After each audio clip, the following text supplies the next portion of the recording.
Vou me apresentar, que eu acho que é importante, né? Algumas pessoas já viram, mas é importante. Meu nome é Manuel, eu tenho 41 anos de idade, sou pai, sou filho, sou favelado, sou comunicador e gostaria de dividir com vocês um momento que para mim está sendo muito especial na minha vida, que é o momento da reconstrução. Hoje nós estamos falando muito no processo de desconstrução. Mas sempre que você desconstrói algo, se você não constrói algo no lugar, fica aquele espaço vazio. E o vazio é muito ruim, porque geralmente ele traz solidão, muitas vezes a gente se sente perdido, se sente desvalorizado. Então, sempre que eu decidi me desconstruir, eu preciso me reconstruir.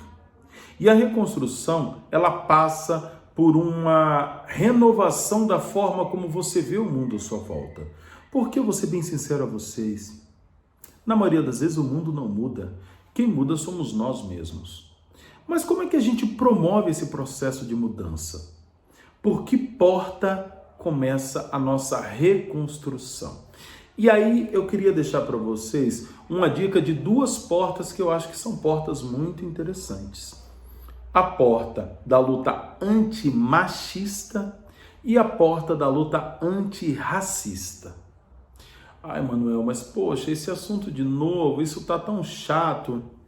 Eu tô ouvindo falar disso tantas vezes, mas você não precisa ficar ouvindo falar disso. É super importante que você sinta isso.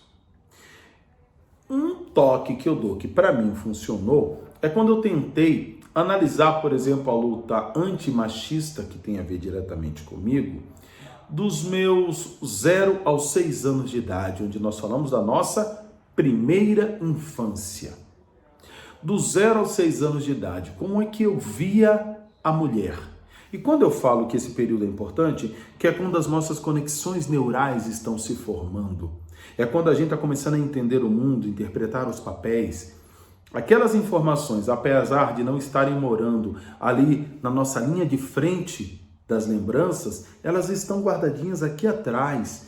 E a gente precisa recapitular. Quem era minha mãe naquela época? Quem era meu pai? Qual era o papel que as pessoas ocupavam naquele grande espetáculo que era a minha família? A minha mãe era quem lavava, quem passava. Meu pai era quem chegava de noite e saía de manhã. Ele desaparecia durante o dia. Como era que isso funcionava? Eu tinha pai ou eu não tinha pai? Todas essas informações, elas acabam compondo o seu inconsciente machista ou antimachista. Dependendo das experiências que nós tivemos, nós vamos ter um comportamento que caminha em direção ao que foi vivido ou que naturalmente foge do que foi vivido. Se nós fazermos essa pergunta, por exemplo, com relação às pessoas negras, qual era o nível do relacionamento? Prestem bem atenção. Qual era o nível do relacionamento que eu tinha com as pessoas de pele escura? Eu não estou perguntando se você tinha, porque nascendo no Brasil, em que nós temos 54% da população negra, é natural que você teve algum tipo de relacionamento com pessoas escuras. Mas qual era o nível desse relacionamento? Será que eles estavam sempre na condição de empregado?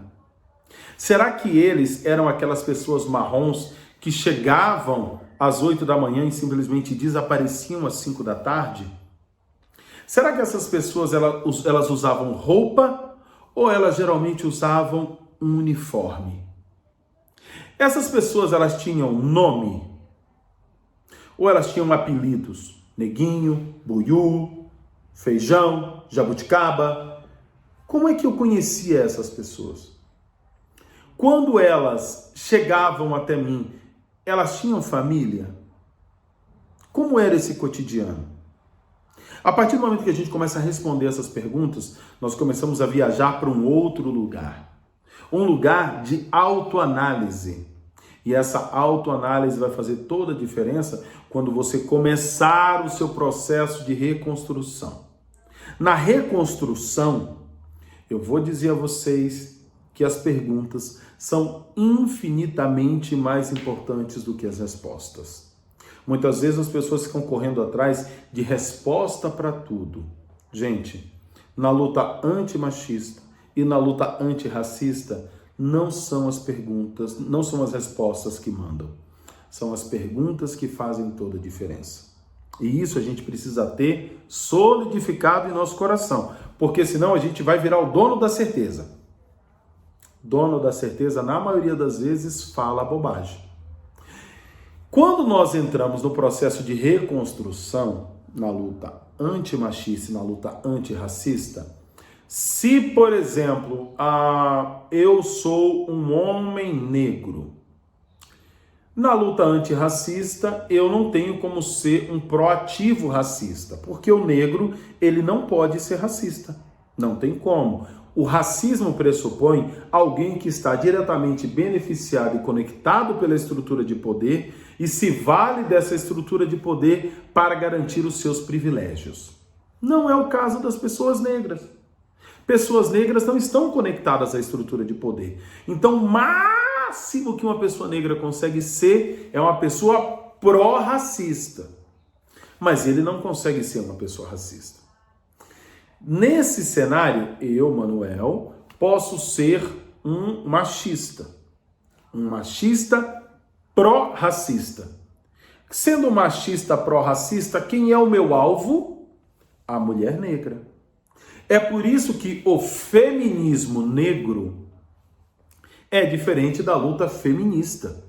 O feminismo negro busca dar valoração social e pública para as mulheres negras. Sim, né, gente? Porque enquanto muitas mulheres brancas queimavam o sutiã, declarando a sua revolução, que era legítima, quem varria a cinza eram as mulheres negras. Quem ficava cuidando dos filhos enquanto a revolução acontecia eram as mulheres negras e os seus filhos estavam em casa sem ter ninguém para cuidar.